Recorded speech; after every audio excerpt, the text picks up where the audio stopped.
This is episode 9 of the Rebel Saint podcast, titled When Faith Evolves, Why Changing Your Mind Can Be Holy.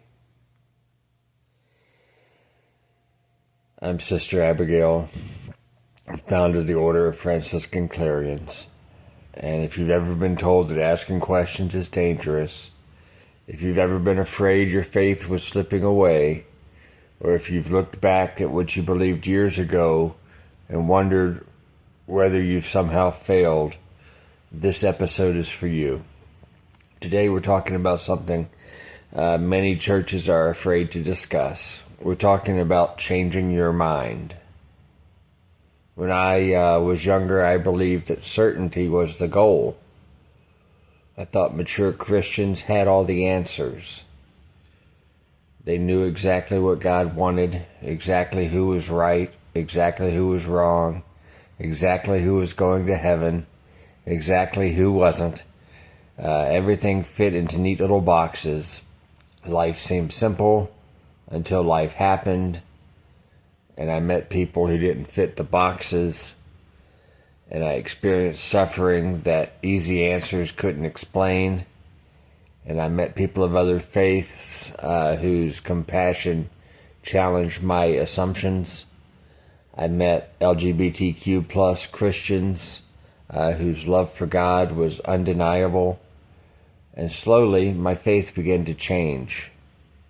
Not because I stopped loving God, because I wanted to love God more honestly.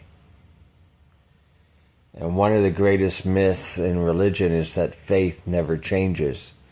But the Bible itself tells a different story. Abraham's understanding of God changed. Jacob wrestled with God.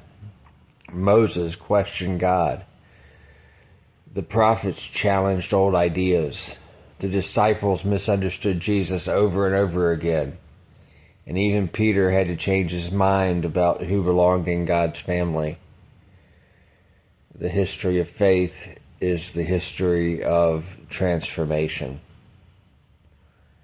Jesus himself constantly challenged inherited beliefs.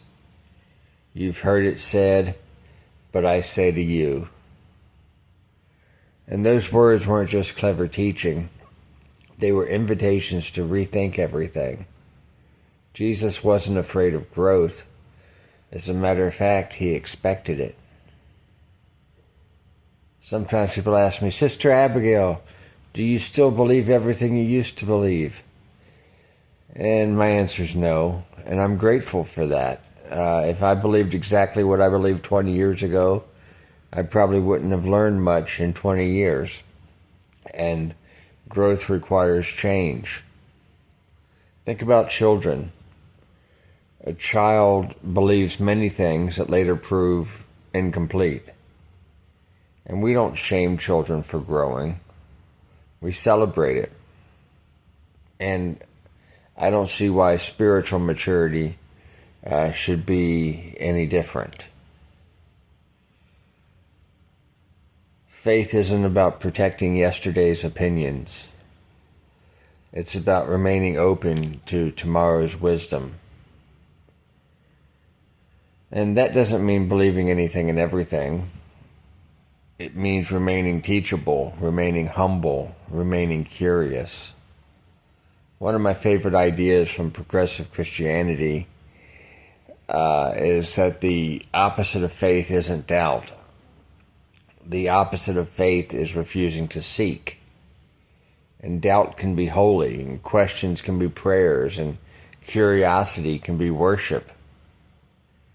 St. Francis didn't simply preserve the Christianity of his day. He rediscovered it. He stripped away wealth. He embraced the poor. He befriended creation. He challenged the church not because he hated it, but because he loved it enough to believe it could become better. And that is faithful change. And sometimes people accuse progressive Christians of abandoning tradition, but I see it differently. We're participating in the same tradition that produced prophets, reformers, mystics, and saints. And Christian history has always included people willing to ask, difficult questions. There have been moments in my own journey when changing my mind felt terrifying. Leaving certainty behind can feel like stepping into darkness. But eventually I discovered something surprising. God was already waiting there, not in certainty, in trust. And I've learned that God is bigger than my theology, bigger than my denomination, bigger than my favorite authors, bigger than every doctrine I've ever defended. And whenever we think we've completely figured God out, we've created an idol. And faith isn't possessing perfect beliefs. It's learning to love more deeply, to forgive more freely, to serve more joyfully, to become more compassionate.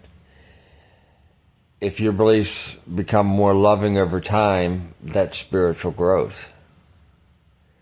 As members of the Order of Franciscan Clarions, we say that we live simply, love boldly, and resist empire. And that includes resisting rigid thinking. It includes listening, learning, being willing to admit that I was wrong. And those might be some of the holiest words we ever speak. So today I want to leave you with a few questions. Where has your faith changed? What belief have you outgrown? What question are you afraid to ask? And what might happen if God isn't threatened by your questions? What if God has been inviting you to ask them all along? Well, thank you for joining me for another episode of the Rebel Saint Podcast. If today's conversation encouraged you, share it with somebody who may be wrestling with their faith. And remember, faith isn't about never changing. It's about continually becoming. Until next time, live simply, love boldly, resist empire, and keep following the poor, queer, and crucified Christ. Grace and peace, my friends.